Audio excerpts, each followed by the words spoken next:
Hi, I'm Maddy from Motivate, and this is my story. I was always deemed to be a high achiever throughout school and my young adult life. I was pretty good at sport, reasonably smart and fairly popular. However, I guess unbeknownst to most people, I was really unhappy.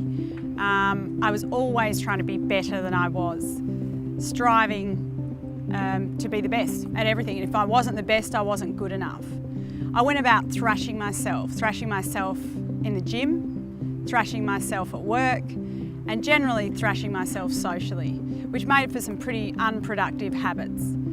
I created a bit of a vicious cycle, so I became a gym junkie, spending probably 6 days a week, 2 hours a day at some points in the gym, exercising to the point of pain. And I created a cycle, which was eat too much food or eat unhealthy food, thrash myself in the gym, go and get drunk to not feel, and then do it all again. Continually, the whole time, telling myself that I was too fat, I wasn't good enough, I needed to be better, setting myself targets that I could never reach. There were points when it felt like exercise really was my only friend, but like I said, I'd exercise to the point of pain and injury. And it was all self-punishment, it wasn't really what you'd call enjoyable exercise.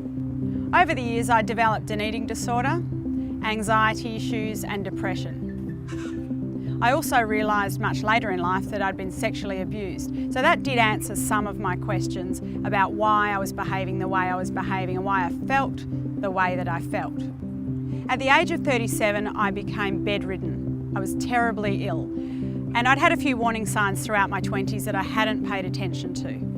But basically my body was breaking down. I felt like I wanted to be dead, to be honest. The pain was excruciating. I was seeing 3 different specialists. They had me on 15 tablets a day at one point, and nothing was working. And I didn't really know who else to call. I was trying to see more doctors and more specialists, and the cycle continued. I got to the point where, after being pretty well bedridden for a few months, I just gave up. I was in so much pain and nobody could tell me how to save myself. So I pretty much spent 2 days in bed, basically waiting to die. I didn't want to live anymore anyway. Every day I wished I was actually dead. It was better than being in as much pain as I was in. So I realised that I had to actually save myself. I have an autoimmune disease, a form of arthritis that causes me a lot of pain, which is directly related to diet, stress and alcohol, unfortunately.